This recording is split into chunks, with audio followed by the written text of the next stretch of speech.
La conversación de Boba en el departamento de créditos no fue bien desde el principio. El funcionario que se sentaba frente a Boba hizo todo lo posible para denegarle el préstamo. En primer lugar, buscó deliberadamente razones que indicaran que el cliente era insolvente. En segundo lugar, hizo hincapié en el hecho de que Boba era huérfano y solo había heredado de sus difuntos padres una vieja casa que podía partirse en dos en cualquier momento. Pero tengo otro terreno, ¿no? No puedo conseguir al menos la cantidad mínima para un préstamo, intentó argumentar Boba. El prestamista arrugó la frente y luego contestó, por supuesto, eso cambia el asunto. Pero no somos una agencia inmobiliaria. Solo nos interesa el dinero y nada más. Boba estaba a punto de aullar de desesperación. Necesitaba el dinero con urgencia y para conseguirlo habría hecho todo lo posible. Hacía una semana, Boba había perdido una gran suma a las cartas contra un hombre muy influyente. Era un bromista, y a los que tenían un sentido del humor especialmente bueno los encontraban en el río con un peso en la pierna y la barriga ahuecada para evitar que el cuerpo subiera flotando por los gases de los cadáveres. Boba lo sabía y quería saldar la deuda lo antes posible.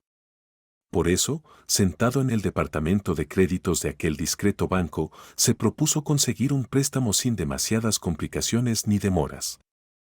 El agente de crédito mantuvo a Boba en vilo durante una media hora, tras la cual se fue echando atrás poco a poco. Creo que puedo ayudarle. Pero para ello tiene que ponerse en contacto con el director del banco. Dicen que en casos excepcionales Vladlen Karlovich hace excepciones. Es una oficina al final del pasillo. No hay que confundirse, dice el empleado del departamento de créditos. Por sus ojos, Boba comprendió que la conversación había terminado. Se levantó de la silla y se dirigió hacia la salida. ¿Y qué puede hacer este banquero por mí? Puede darme una palmadita en la cabeza y decirme que todo va bien, pensó mientras salía al pasillo. Boba no quería ir a ver al director del banco. Pero si no pagaba la deuda en un futuro próximo, lo más probable era que no necesitara el dinero. Dirigiéndose a la puerta con el letrero, director, Boba llamó 3 veces. Boba llamó 3 veces y luego entró. Vladlen Karlovich era un hombre demacrado vestido con un traje que se ajustaba perfectamente a su frágil figura. Su nariz depredadora, casi de águila, estaba orgullosamente respingona y sus ojos entrecerrados seguían de cerca todos sus movimientos. Boba no se anduvo con rodeos y se lo contó todo de una vez. Francamente, el muchacho no creía que pudieran ayudarle en esto. Pero Vladlen Karlovich resultó ser un hombre de acción, cuyas palabras sonaban como un clavo clavado en la tapa de un ataúd. ¿Cuánto dinero necesitas, joven? ¿1 millón? ¿1,5 millones? ¿O tal vez 2? Preguntó el banquero. Al pensar en semejante suma, Boba se sintió mareado. Como debía 700,000 a los prestamistas, decidió tomar 1 millón para saldar la deuda e intentar desquitarse. Cuando Vladlen Karlovich se enteró de la cantidad necesaria, sonrió e inmediatamente sacó un contrato redactado. Vaya, qué servicio. Todo es tan rápido, pensó Boba, observando cómo el banquero ponía su nombre, apellido y patronímico en el campo de la derecha. En 1 minuto, Boba tenía ante sí un contrato perfectamente redactado en el que debía estampar su firma. Al pie del mismo, en letra pequeña, estaban los términos y condiciones que solo podían estudiarse con un microscopio. ¿Y cuál es el interés del préstamo que pido?, preguntó Boba tímidamente e inmediatamente se arrepintió de lo que había dicho. El banquero le quemó literalmente con los ojos y le miró como si hubiera cometido alguna blasfemia. ¿Porcentaje? ¿Qué quiere decir, joven? Ningún interés. Puede recuperar el dinero cuando lo considere oportuno. Dentro de 20 años, dentro de 100. Anunció Vladlen Karlovich con la mirada de un auténtico mago. Decir que Boba estaba sorprendido era poco. Era la primera vez que veía algo así. De hecho, el banquero le estaba ofreciendo un préstamo sin intereses por tiempo indefinido. Boba pensó inmediatamente en los posibles beneficios y se alegró de la oferta. Este banquero es un puto idiota, pensó y se dispuso a firmar antes de que Vladlen Karlovich cambiara de opinión. Pero en el momento en que cogía el bolígrafo que le ofrecía el banquero, se pinchó el dedo y una gota de sangre escarlata cayó sobre la hoja de papel que yacía sobre la mesa. Por alguna razón desconocida, cayó justo en la línea donde debía estar la firma de Boba. El chico se quedó helado y miró ansioso al banquero. Al parecer, el bolígrafo tenía un borde afilado que había provocado el corte. Pero Vladlen Karlovich no se avergonzó en absoluto. Cogió una hoja de papel de la mesa y la agitó en el aire, como para que se secara la sangre. No es nada, joven. Puede pasar, dijo Vladlen Karlovich con una sonrisa, y luego se dirigió a la caja fuerte y la abrió. Tras un momento de vacilación, sacó una vieja valija y se la entregó al asombrado Boba. Este es tu dinero. Siento que estén mezclados y en diferentes denominaciones, pero creo que no te avergonzará en absoluto, explicó Vladlen Karlovich, captando la mirada atónita del muchacho. Boba abrió cuidadosamente la bolsa y vio varios paquetes rígidos atados con gomas elásticas. El banquero no le había engañado. Efectivamente, se trataba de billetes de varias denominaciones. Evidentemente, los billetes llevaban mucho tiempo en uso, lo que hacía que sus bordes parecieran grasientos y más bien de trapo.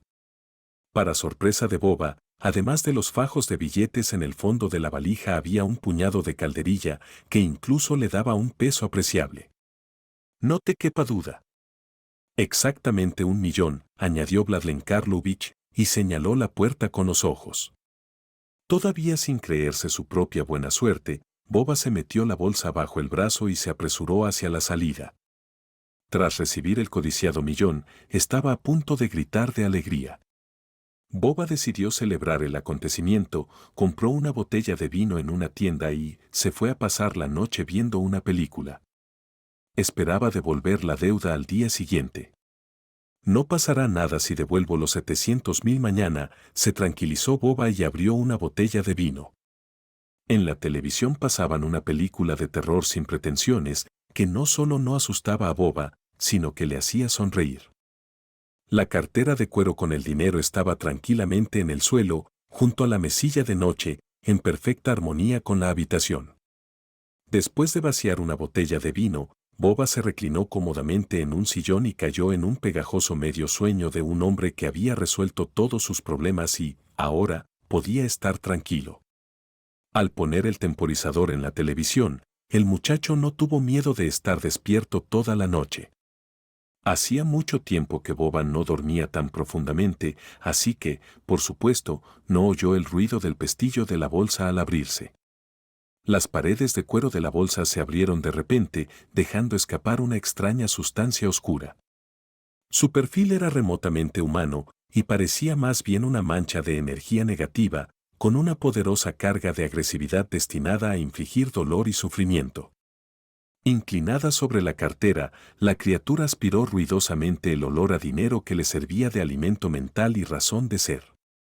Lo más probable era que se tratara de un fantasma o de un malvado que custodiaba lo que había en la valija.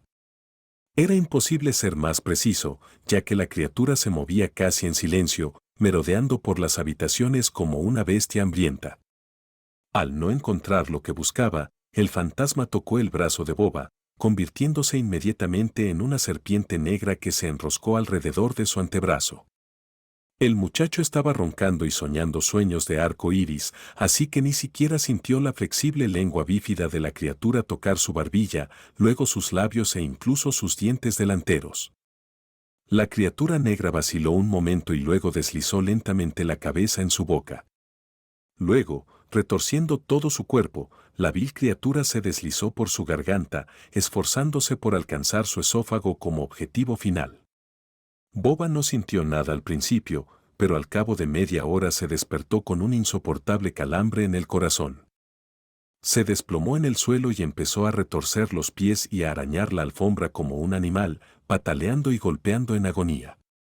Los ojos de Boba se tiñeron de negro, como el color de un huevo de codorniz podrido. Su rostro se oscureció, como si alguien lo hubiera embadurnado de hollín o mugre de carbón. Pero no era suciedad. Brillaba negro desde dentro, como si un coágulo de oscuridad hubiera echado raíces en su cuerpo, como una hierba diabólica de otro mundo. Balanceándose en el filo de la vida y la muerte, Boba experimentó un ataque que lo volvió literalmente del revés. El chico no sabía lo que era realmente, pero la intensidad del dolor crecía más y más a cada segundo. Cuando alcanzó su clímax, obligó al chico a vomitar toda la cena sobre la alfombra y a gritar de dolor a toda la casa. A partir de entonces, la angustia de Boba remitió y, por la mañana, pudo levantarse del suelo e intentar limpiarse. A pesar de un persistente dolor de cabeza, se sentía bien. Lo único que preocupaba a Boba era su dinero. Pensar en él le taladraba la cabeza, dándole la sensación de un gusano hambriento devorando madera blanda. El dinero. ¿Dónde está mi dinero? El dinero. Necesito urgentemente el dinero, susurró Boba, palpándose mecánicamente los bolsillos. Como no encontró nada en los bolsillos, se dirigió a la bolsa y acarició la superficie convexa de cuero de la misma. Entonces Boba empezó a recoger todo tipo de pequeños objetos que había en la casa y los metió en la bolsa. Le pareció que de este modo sus ingresos se multiplicarían por 7. Boba no podía pensar en otra cosa y su sed de riqueza le llevó al límite. Era más bien una obsesión impulsada por una ansia patológica de enriquecimiento a cualquier precio. El dinero, ¿dónde está mi dinero?, susurró Boba, escudriñando todos los rincones. Puso la casa patas arriba y se dirigió a los vecinos, a los que empezó a pedir un préstamo. Actuó de forma tan hábil y convincente como si antes hubiera sido un mendigo profesional. Había más por venir. Deteniendo a la gente en la calle, Boba pedía un penique para saciar la bolsa del diablo, cuyo pensamiento se apoderaba de su mente. En su búsqueda de dinero, el día pasó desapercibido. Durante este tiempo, el muchacho no comía ni bebía nada, lo que le hacía parecer un paciente de un hospital psiquiátrico. A medida que oscurecía, su sed de comida se agudizaba, haciendo que Boba se sintiera como un caníbal que en lugar de atiborrarse de carne humana estaba al acecho del dinero. La idea de tener que pagar una deuda por haber perdido a las cartas se le había olvidado. En ese momento parecía más bien un depredador en busca de presas. La fuerza de esta lujuria era tan grande que Boba estaba dispuesto a lisiar a un hombre por 10 libras y por 100 a despedazarlo y jugar a los bolos con su cabeza. Ajeno al dolor o a la fatiga, vagaba por la ciudad en busca de comida para el maldito cazador de sacos, que por mucho que lo alimente sigue sin ser suficiente. Hacia medianoche, Boba sangraba por primera vez. Su sed de ganancias le arrancó literalmente el cerebro desde dentro, obligándole a coger un ladrillo y golpear hasta la muerte a un vagabundo que solo llevaba 5 peniques en el bolsillo. Los sesos del infortunado salpicaron el pavimento y los gritos de agonía resonaron en el cerebro de Boba durante mucho tiempo. Por supuesto, esto no era suficiente para un tipo que iba detrás de millones. La siguiente víctima del loco fue un transeúnte tardío, al que apuñaló en el ojo con un palo afilado y luego retorció varias veces, convirtiendo su cerebro en papilla. El dinero se había convertido en lo único por lo que podía matar, mutilar y torturar. Un puñado de calderilla en las manos de un trabajador de la fábrica que volvía del turno de noche exigía una sentencia de muerte, que fue ejecutada por Boba, cubierto de sangre de pies a cabeza. El perturbado bastardo golpeó al desafortunado hombre en la cabeza con un largo puñetazo, haciendo que los ojos se le salieran de las órbitas. Por la mañana, Boba había matado a 7 personas antes de que un transeúnte llamara a la policía. Sus instintos animales le ayudaron a eludir la persecución y esconderse en una vieja alcantarilla. Con la bolsa maldita bajo el brazo, Boba solo temía una cosa: que no lo atraparan antes de tiempo. No sabía qué debía hacer a continuación, pero una voz interior le ofreció una salida, una idea realmente repugnante y chocante. Aproximadamente un mes después, llamaron a la puerta de Vladlen Karlovich. Cuando abrió, el banquero vio en el umbral a un tipo con gafas negras, de las que llevan los ciegos. En sus manos llevaba una cartera de cuero, cuyos costados estaban tan hinchados como los de una lagartija preñada. El banquero sonrió comprensivamente e invitó a su huésped a sentarse. Tanteando, Boba se acercó a la mesa y entregó la bolsa al banquero. Toma. Aquí está todo. Con intereses, gruñó el muchacho. El banquero abrió la bolsa de cuero y vio que estaba llena de dinero. Has hecho un buen trabajo, joven, dijo con una sonrisa. Boba sonrió y se quitó las gafas. A estas alturas, su aspecto era horrible. Unas cuencas oculares desprovistas de globos oculares miraban al banquero con un vacío siniestro y mortal. Luego, se levantó la camisa y dejó al descubierto su estómago, moteado de cicatrices quirúrgicas recientes. Hacía unos días había vendido sus ojos, su riñón izquierdo y parte de sus órganos internos a cirujanos negros especializados en trasplantes. Todo ello con un único fin, saciar su sed de beneficios, que le había permitido ganar una millonada. Solo entonces Boba se calmó y encontró su consuelo.